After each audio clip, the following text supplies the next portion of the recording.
हमको लगता है कि सुप्रीम कोर्ट को एक तरह से नरेंद्र मोदी धमकी भी दे रहे हैं कि कोर्ट ने ये जो काम किया है अच्छा नहीं किया। तो ये बहुत खतरनाक मोड़ पर हम लोग खड़े हैं इस समय। एक तरह से आखिरी सांस हिंदुस्तान के संविधान और लोकतंत्र गिन रहा है। और ये 2024 का जो चुनाव है, ये लोकतंत्र को बचाने का, संविधान को बचाने का हमें लगता है कि एक निर्णायक और शायद आखिरी मौका है हिंदुस्तान के आवाम के। ये आखिरी, बिल्कुल। तो ये राम कार्ड से आप लोग कैसे निपटेंगे? कि अगर हम ये चाहते हैं कि सरकार जो चुनी जाएगी वो हमारे लिए काम करे, सांसद जो हम भेज रहे हैं वो हमारे आवाज़ को उठाएं, तो निश्चित तौर पर उसमें जनता की भागीदारी चाहिए। सिर्फ वोट के माध्यम से नहीं, हम तो कहते हैं कि नोट भी जनता का ही, वोट भी जनता का ही। जो हर देश में लोकतंत्र का महापर्व है और अभी लोकसभा का चुनाव है और चुनावी महीना चल रहा है और सभी जगह लगभग इंडिया गठबंधन हो चाहे एनडीए हो, लगभग प्रत्याशी जो है दे चुके हैं हर जगह। इस वक्त मैं हूँ कोडरमा लोकसभा क्षेत्र बगोदर में और मेरे साथ बात करने के लिए है, ये चुनावी मुद्दों पे बात करने के लिए है CPML के जो राष्ट्रीय महासचिव हैं दीपांकर भट्टाचार्य। क्या कुछ कहते हैं देश के मुद्दों पे, चूँकि एक तरफ है इलेक्ट्रल बॉन्ड का मुद्दा, एक तरफ बड़ी पार्टियां हैं और उसके सामने जो क्षेत्रीय पार्टी हो और कोई हो उसको फेस करना है। तो क्या कुछ कहते हैं जानने का प्रयास करते हैं। सबसे पहले आपको झारखंडी जोहार। आपको भी। अभी जो है देश में एक तस्वीर देखने को मिल रही है कि इलेक्ट्रल बॉन्ड की, इस पे आपका क्या ओपिनियन है? देखिए, इस पर तो सुप्रीम कोर्ट ने बहुत साफ कर दिया है कि इलेक्टोरल बॉन्ड ये एक संविधान विरोधी एक स्कीम थी। और अब जो आंकड़े सामने आ गए हैं, स्टेट बैंक ने अंततः उसको देना पड़ा, छुपाने की कोशिश हो रही थी, तो अब ये बिल्कुल लोगों को समझ में आने लगा है कि शायद ये अब तक का आज़ाद हिंदुस्तान का सबसे बड़ा घोटाला, ये घोटाला कोई सिंगल घोटाला नहीं है, घोटालों का एक तंत्र था। ये कई किस्म के घोटाले इसके अंदर थे, जहाँ एक तरफ आप देखेंगे कि जो पैसा देने वाले कंपनियां हैं उसमें हर तरह की कंपनी है, जो फर्जी कंपनी है, जो कंपनी बिल्कुल घाटे में चलने वाली कंपनी, वो 100-100 करोड़ के चुनावी बॉन्ड खरीद रही है, इसका कोई कारण समझ में नहीं आएगा। चुनावी बॉन्ड के बाद उनको कॉन्ट्रैक्ट मिल रहा है। ऐसी कंपनियां इसमें है कि जो ईडी से बचने के लिए, इनकम टैक्स से बचने के लिए बॉन्ड खरीद रहे हैं और उसके बाद उनके ऊपर केस ख़त्म कर दिया जा रहा है। ऐसे कंपनी है जिनका इस्तेमाल किया जा रहा है विपक्षी नेताओं को फंसाने के लिए। आप देख रहे होंगे इस समय अरविंद केजरीवाल पर जो केस चल रहा है, ये बिल्कुल एक इसी तरह के एक कंपनी के बयान के आधार पर हो रहा है। तो ये एक पूरी तरह से विपक्ष को प्रताड़ित करने के लिए, पूरे देश में भारतीय जनता पार्टी के पास पैसा इकट्ठा करने के लिए, और चुनाव के जो एक बहुत बुनियादी सवाल है कि चुनाव में एक लेवल प्लेइंग फील्ड होना चाहिए, एक बराबरी का माहौल होना चाहिए। लेकिन जहाँ चुनाव में लगेगा कि बस और कोई हो ही नहीं इस चुनाव में, एक पार्टी, एक नेता, तो इलेक्टोरल बॉन्ड एक संविधान विरोधी कदम था। और अफसोस है, हैरानी की बात है कि पूरे देश ने जब इलेक्टोरल बॉन्ड को खारिज किया तब प्रधानमंत्री कहते हैं कि जो इलेक्टोरल बॉन्ड के विरोध में बोल रहे हैं वो पछताएंगे। तो हमको लगता है कि सुप्रीम कोर्ट को एक तरह से नरेंद्र मोदी धमकी भी दे रहे हैं कि कोर्ट ने ये जो काम किया है अच्छा नहीं किया। तो ये बहुत खतरनाक मोड़ पर हम लोग खड़े हैं इस समय। इस वक्त लोकतंत्र जो है किस स्टेज पे खड़े हैं? लोकतंत्र अभी इस समय बहुत ही, अब आप देखेंगे कि लगातार लोकतंत्र पर हमले होते होते अब तो लोगों को ये लगने लगा है कि एक तरह से आखिरी सांस हिंदुस्तान के संविधान और लोकतंत्र गिन रहा है। और ये 2024 का जो चुनाव है, ये लोकतंत्र को बचाने का, संविधान को बचाने का हमें लगता है कि एक निर्णायक और शायद आखिरी मौका है हिंदुस्तान के आवाम के। ये आखिरी, बिल्कुल, क्योंकि ये साफ इन लोगों ने कह दिया कि हम अगर जीत करके आएंगे, 400 प्लस का नारा दे रहे हैं, 400 पार, और वो कह रहे हैं कि हम संविधान को बदल देंगे। वो बिल्कुल साफ है कि सुप्रीम कोर्ट का एक आध जो फैसला जो सरकार के खिलाफ अगर गया तो सुप्रीम कोर्ट के खिलाफ भाजपा के वकील 600 वकीलों ने एक चिट्ठी लिख दी और तुरंत नरेंद्र मोदी उस चिट्ठी के समर्थन में उतर आते हैं। अब बिल्कुल साफ है कि चीफ जस्टिस के खिलाफ और जो भी न्यायिक स्वतंत्रता है उसको ख़त्म करने पर सरकार आमादा है।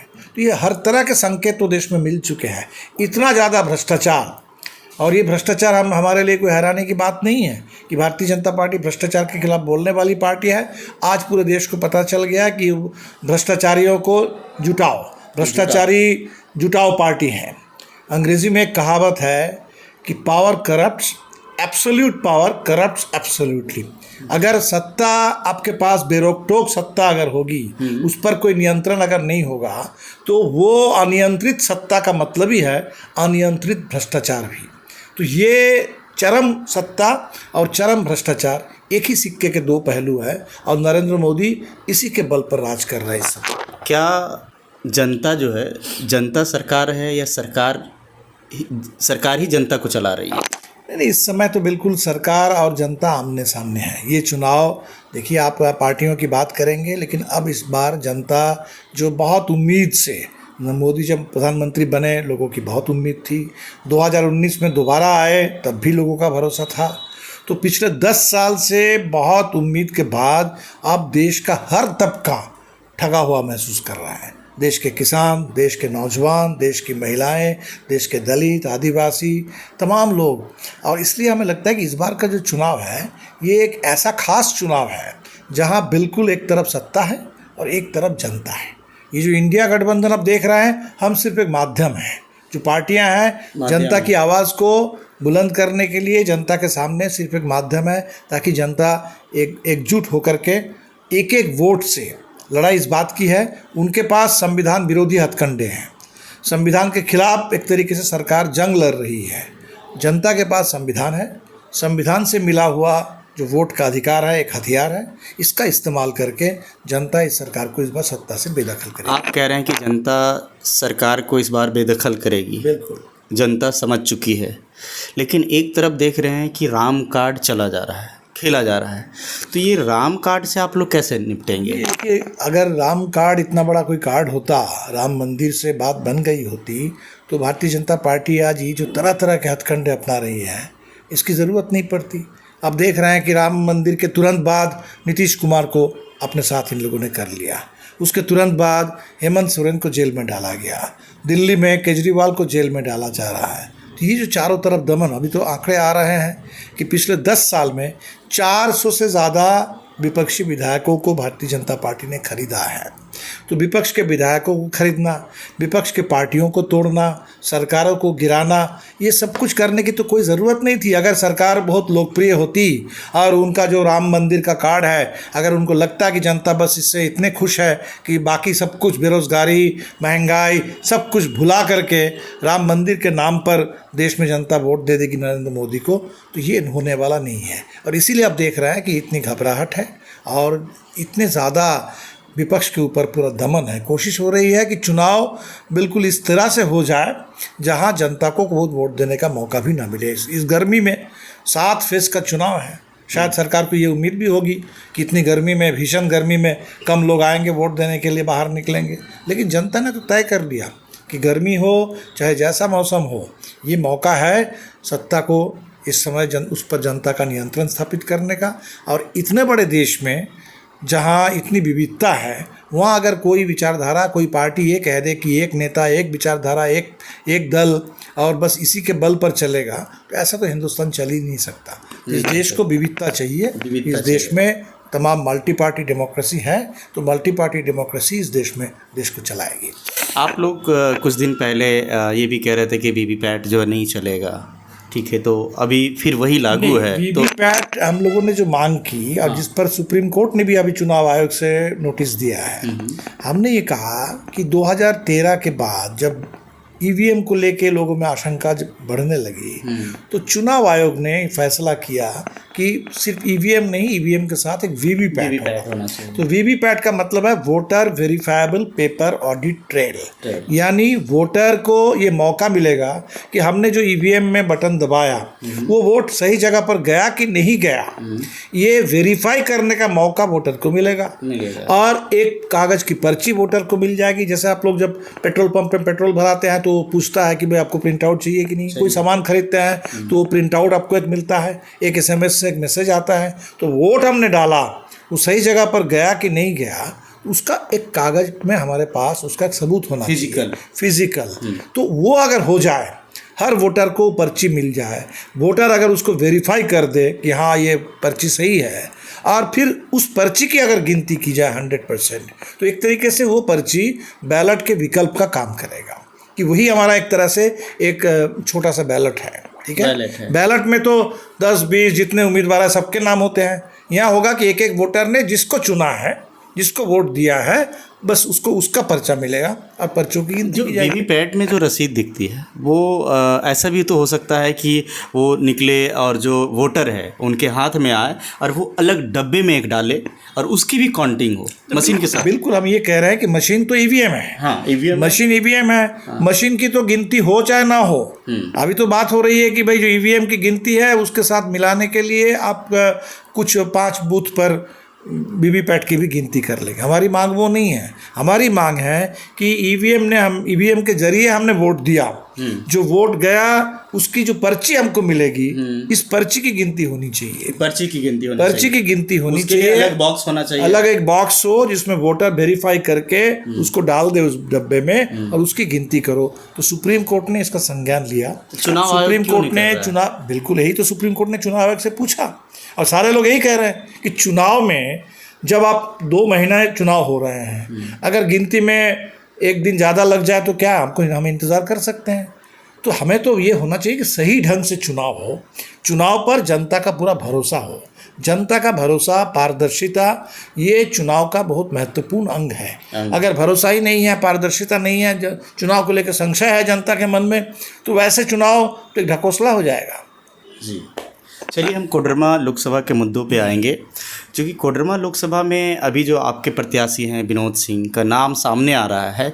क्या इंडिया गठबंधन ने अपनी सूची जारी कर दी है? बिल्कुल, ये इंडिया गठबंधन में बात करके तय हुआ है, तो अभी अलग अलग पार्टियां अपने अपने कर दे रहे हैं, लेकिन ये इंडिया गठबंधन में जो तय हुआ है उसी फैसले के तहत है। ये इंडिया गठबंधन का हाल ही में एक खबर निकली है कि जेएमएम के एक और प्रत्याशी हैं, कोई कह सकता है, कोई इंडिविजुअल कोई कह सकते हैं, लेकिन बाकी जो भी जहाँ भी उम्मीदवारी की घोषणा हो रही है वो इंडिया गठबंधन का सामूहिक घोषणा है। माली पार्टी यानी कि लोगों के चंदा से वो चुनाव लड़ते हैं या कोई कार्यक्रम करते हैं, लोगों के चंदा, जो जनता चंदा देती है, तो एक तरफ जो अरबों की खड़ा कर रखी है, एक तरफ बड़ी पार्टियां और एक तरफ माले, तो ये दोनों फेस कैसे करेंगे? चूंकि अभी बिल्कुल यही तो इस बार पूरे चुनाव में लोगों के सामने बड़ा सवाल है कि एक तरफ बॉन्ड है, जिस बॉन्ड को अब सुप्रीम कोर्ट ने उस पर रोक लगा दी। हाँ। लेकिन रोक तो बहुत देर से लगी। उस बॉन्ड से जो पैसा इकट्ठा हुआ वो बीजेपी के पास है, जो 8,200 करोड़ से ज़्यादा है।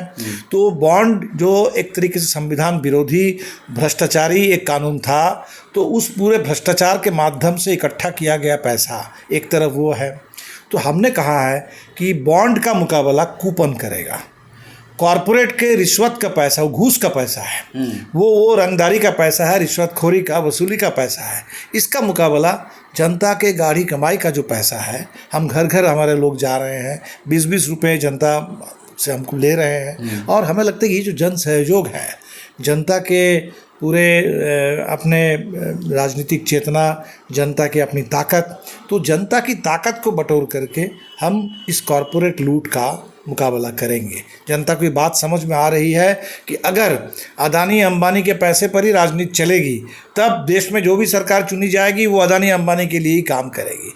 अगर हम ये चाहते हैं कि सरकार जो चुनी जाएगी वो हमारे लिए काम करे, सांसद जो हम भेज रहे हैं वो हमारे आवाज़ को उठाएं, तो निश्चित तौर पर उसमें जनता की भागीदारी चाहिए, सिर्फ वोट के माध्यम से नहीं। हम तो कहते हैं कि नोट भी जनता का ही, वोट भी जनता का ही, और इसी के लिए भाकपा माले घर घर जा कर के कूपन के ज़रिए बॉन्ड का मुकाबला करने का मुकाबला करेगी। एक सवाल और है कि एक तरफ कोडरमा लोकसभा की अगर मैं बात करूँ तो यहाँ राम का नाम ज़्यादा चलता है, और पिछले दशक से ही जैसे जनसंघ काल से भी देखा गया है कि भाजपा का सबसे ज़्यादा ये रहा है, गढ़ रहा है। तो एक तरफ एक बड़ी पार्टी भी है, राम का नाम भी है। अगर आप प्रत्याशी दिए हैं, विनोद सिंह जो है पूरे प्रदेश में, झारखंड प्रदेश में एक चर्चित चेहरा है, अच्छे विधायक में गिनते आते हैं, तो फिर वहाँ वो मुकाबला कैसे करेंगे, या फिर क्या रहेगा आपका स्ट्रेटेजी, क्या रहेगा? नहीं, हमें तो लगता है कि बात बहुत साफ है कि ठीक है, भारतीय जनता पार्टी लगातार जीतती रही है। जनसंघ के ज़माने से ही शायद जीतती रही है।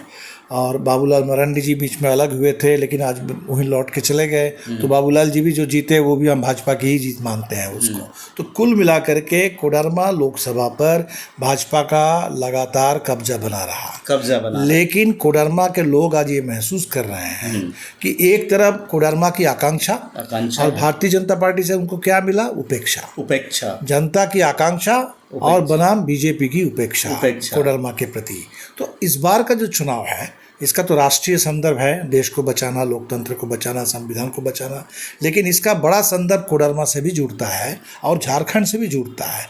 हेमंत सोरेन की गिरफ्तारी के बाद झारखंड से नारा लगा कि झारखंड झुकेगा नहीं। तो बिल्कुल कोडरमा से भी हम इस आवाज़ को बुलंद करेंगे, झारखंड झुकेगा नहीं, कोडरमा भी झुकेगा नहीं और कोडरमा रुकेगा भी नहीं। कि इतने दिनों तक कोडरमा को रोक के जो रखा गया है, तो इस कोडरमा में हमें लगता है कि विनोद जी से लोगों की जो उम्मीद है, माले से जो उम्मीद है कि वो पूरे झारखंड की आवाज़ उठाते हैं विधानसभा में, तो विधानसभा में आवाज़ उठाते हैं, संसद में भी वो आवाज़ गूंजनी चाहिए, क्योंकि वो विधानसभा से भी बड़ा पंचायत है। तो सबसे बड़े लोकतंत्र की जो पंचायत है, वहाँ कोडरमा के उपेक्षित जनता, इस क्षेत्र के विकास, जो अवरुद्ध विकास है, इस विकास की आवाज़ वहाँ गूंजनी चाहिए।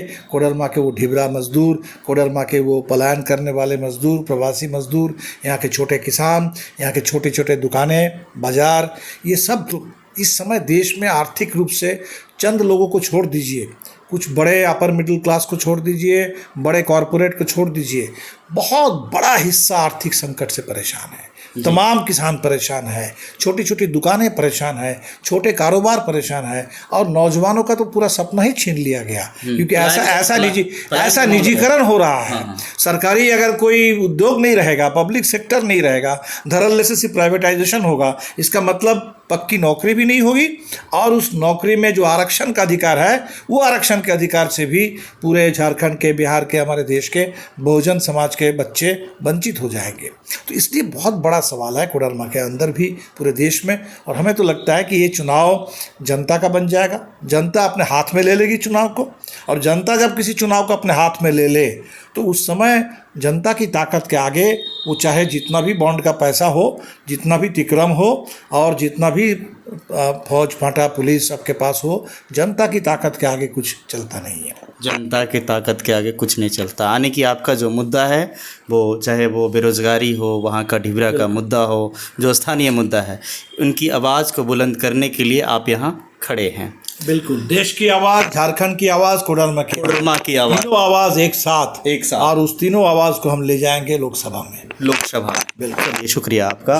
तो ये रहा मुद्दा, जो कि जिस मुद्दे को लेके विनोद सिंह जो है वो कोडरमा में आ रहे हैं। इसके साथ ही इलेक्ट्रॉल बॉन्ड की जो मसला है वो अभी तक सुलझा नहीं है, लेकिन इलेक्ट्रॉल बॉन्ड क्या जनता समझेगी कि इलेक्ट्रॉल बॉन्ड में इतना बड़ा घोटाला और कर चुकी है जनता? बिल्कुल, जनता समझ जाएगी। और इसीलिए आप देखिए, जनता, सरकार ने पहले कहा था कि इलेक्ट्रॉल बॉन्ड के बारे में जनता को जानने की ज़रूरत नहीं है, जनता का जानने का अधिकार नहीं है। तो पहले सरकार का ये तर्क था।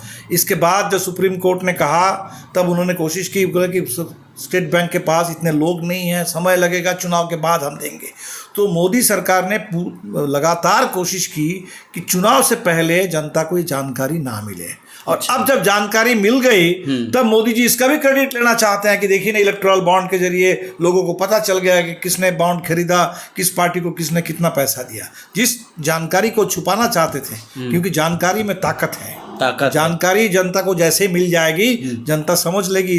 2 और 2 4 ये समझने में जनता को बिल्कुल दिक्कत नहीं होती है कि इतने पैसे भारतीय जनता पार्टी को इन तमाम कंपनियों ने क्यों दिया, अपना काम निकालने के लिए दिया, और इस पार्टी ने सिर्फ उन कंपनी वालों का ही काम किया, जनता के लिए कोई काम नहीं, जनता के लिए। तो जनता जो भी है, उन्हें जो है CGI पे भरोसा करना चाहिए, हमारे जो सुप्रीम कोर्ट है उन पे भरोसा करनी चाहिए, क्योंकि सुप्रीम कोर्ट का अगर आदेश आया है तो कहीं ना कहीं जनता के हकों को मारा जा रहा था, चाहे वो इलेक्ट्रॉल बॉन्ड का मसला हो, चाहे और भी हो। बाकी कोडरमा लोकसभा में जो अभी प्रत्याशी है विनोद सिंह, क्या कहते हैं इनके बारे में कमेंट करके ज़रूर बताइएगा, और क्या कुछ होता है अगली कड़ी में आपको फिर बताऊंगा। जोहार।